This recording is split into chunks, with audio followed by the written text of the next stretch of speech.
Olá pessoal, bem-vindos a Micro Resource. Com vocês hoje um conteúdo um pouco diferente, né? A gente está abrindo uma parte aqui no canal onde eu vou começar a deixar conteúdo para técnicos que são iniciantes, para entusiastas, para alguém que busque, por exemplo, como é o caso desse vídeo aqui, saber como é que funciona um HD sem desmontar o HD que ele tem em casa, né? Tem muita gente que tem muita curiosidade de saber como é que esses dispositivos funcionam, e o intuito desse vídeo aqui é trazer para vocês hoje as unidades de disco HD nos dois padrões: o padrão anterior, PATA, que é esse aqui. O conector era a sede de um cabo de 40 vias paralelo. Aqui a gente tinha a parte da alimentação, né, onde entrava o cabo de alimentação. E aqui nós temos a seleção de qual papel essa unidade vai desempenhar no sistema.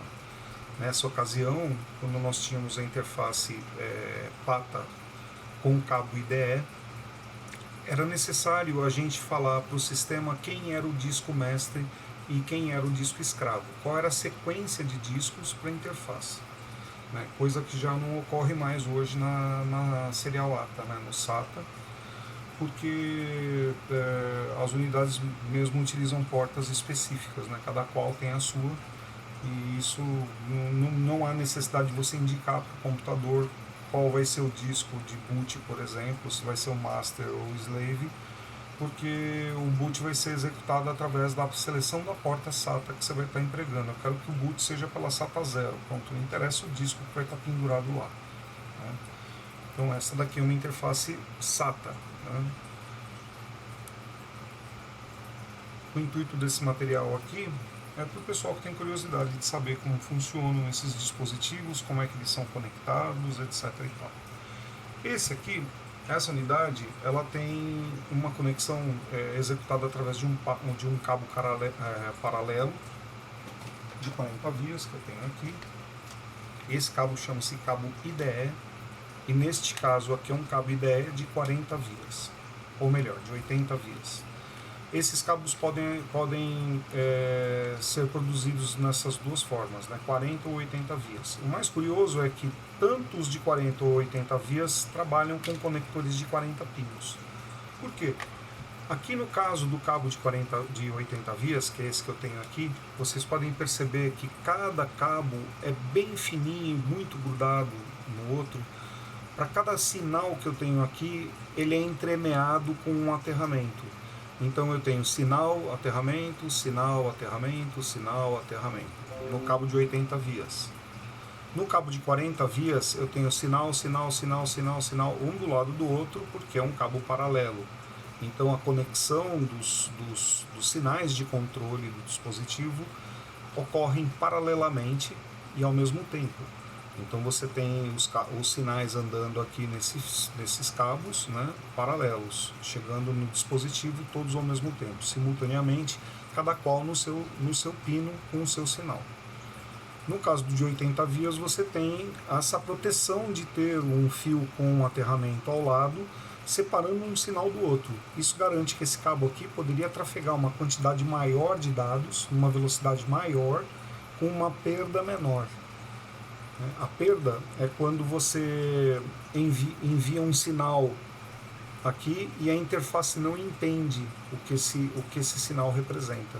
Houve uma perda na qualidade do sinal e o dispositivo acaba dando erro porque tem ruído no cabo, né? Então o famoso computador manda alhos e chega a bugar alhos aqui, né? Então esse aqui é o cabo IDE de 80 vias, que eram os melhores cabos que tinham, justamente pela característica de eles terem um sinal de aterramento junto de cada sinal de controle que vinha no cabo. A inserção deles ocorre assim. Na hora de remover existia uma orelha nos mais chiques, né? Esses cabos da ASUS, por exemplo, eram muito bons. Existe um anteparo aqui que você puxa para poder sacar o conector aqui da traseira do HD, né, com simplicidade. Tá bom? Então esse aqui é o HD PATA, que ele é paralelo, né? P vem de paralelo, ATA, né? Esse aqui é o SATA, o S é de serial, né? Serial ATA, né? Então esse aqui é o HD antigo, Esse HD, por exemplo, aqui, ele remonta... Vamos dar uma olhada aqui com toda certeza.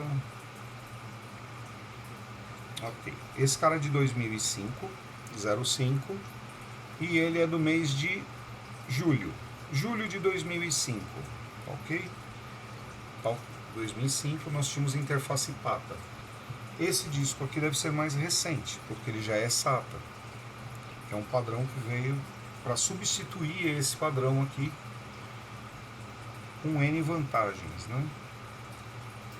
Esse disco aqui é de 2007 e ele é do mês janeiro, fevereiro, março, abril, maio, junho, julho, agosto. Ele é de setembro de 2007 e tá falando aqui que ele tem 3 meses de garantia. Acho que já venceu, né? Então tá, pessoal. Hoje nós vamos ver tudo aquilo que você sempre quis saber sobre discos PATA e SATA e tinha medo de perguntar, né? Nós vamos desmontar essas duas unidades, vocês vão ver na minúcia cada um deles, né, como eles funcionam, como é feita a parte da mecânica interna, os seus cabos, uma coisa curiosa, né? Eu mostrei o PATA para vocês, o SATA a maioria das pessoas hoje já conhece ele, porque é o mais usado, né, no mercado. Então aqui nós temos um cabo SATA. E no HD é muito mais confortável de você trabalhar com uma coisa diminuta assim, pequenininha, que dá para você poder organizar o serviço de cabos muito melhor, com muito mais qualidade dentro do computador, com um percentual de perda muito menor, porque aqui você tem os dados trafegando de forma serializada, eles não são paralelos, eles são serializados antes de entrar nesse cabo, e são demodulados de novo quando eles chegam na interface. Diferente desse camarada aqui que trafega todo mundo junto ao mesmo tempo, tá?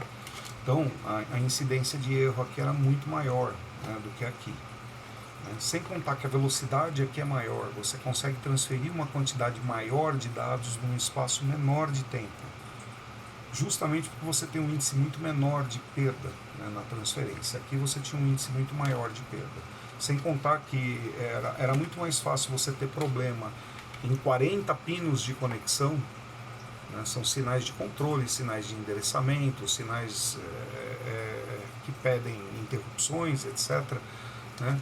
Então você tem ali 40 pinos. Nesse daqui você tem 7 pinos. Você tem apenas 7 sinais. E isso aqui funciona assim. Vocês identificam o cabo SATA, sempre a abertura, que é a anilha de retenção do cabo, que é esse ladinho aqui, que é para você não conseguir inserir o cabo de forma errada lá na interface e nem na unidade.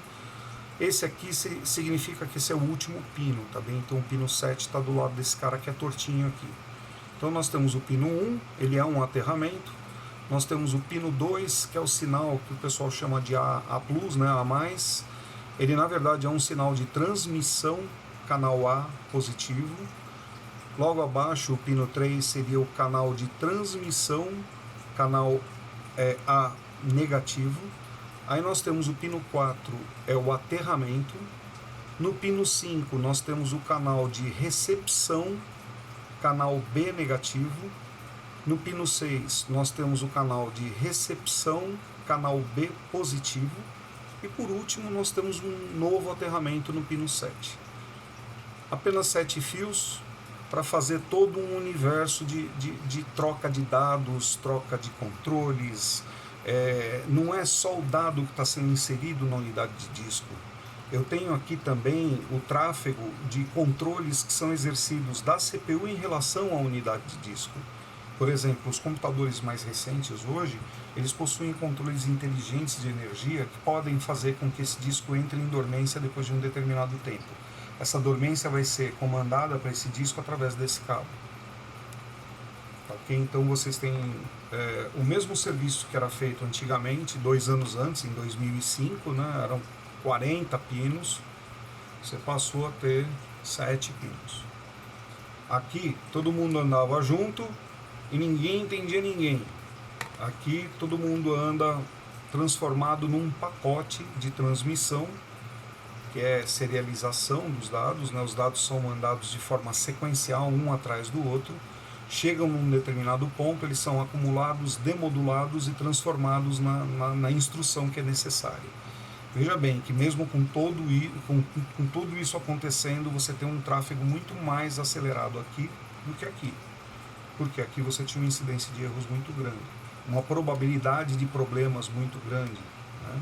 E assim por diante. Esse cabo aqui, IDE, ele podia atender a diversos padrões de interfaces de disco, né? Aqui a gente tem, por exemplo, uma PATA IDE. Eu posso ter uma interface SCSI usando um cabo IDE também. Só que nesse caso, o conector de inserção do IDE, em alguns casos, ele não trabalha com esse conector macho-fêmea aqui. Ele trabalha com um conector um pouco mais elaborado, que vem com uma capa, com uma anilha de retenção. E ele é assemelhado àqueles conectores, se eu não me engano era Anfenol o nome do conector, e eram conectores utilizados nas impressoras, só que numa escala um pouco menor, e feitos de baquelite também, ou plástico preto. Tá? Então, pessoal, é isso aí. Agora que a gente já falou um monte, mais que a boca aqui sobre o HD, nós vamos fazer o seguinte, nós vamos passar para a parte mais divertida, tá? A gente vai desmontar esses caras aqui, ver eles funcionando, se possível. Eu acho que até esse aqui eu consigo fazer ele funcionar sem a marmita, né? Sem a tampa aqui da unidade. Então vai ser uma coisa bem bacana para quem não conhece. Evidentemente esse conteúdo aqui não é para profissionais, é um conteúdo feito aí destinado para amadores que gostam de informática, de eletrônica, de ver como é que funcionam as coisas que elas têm dentro do computador, tá bem? Então, pessoal, no próximo vídeo a gente vai fazer a desmontagem da nossa vítima, o HD padrão PATA aqui de 2005, tá? Vai ser quase um processo arqueológico, tá bom? Então eu espero vê-los lá, espero que esse conteúdo aí seja bacana e agregue aí para vocês, tá bem? Um abraço e até a sequência de vídeos. Tchau!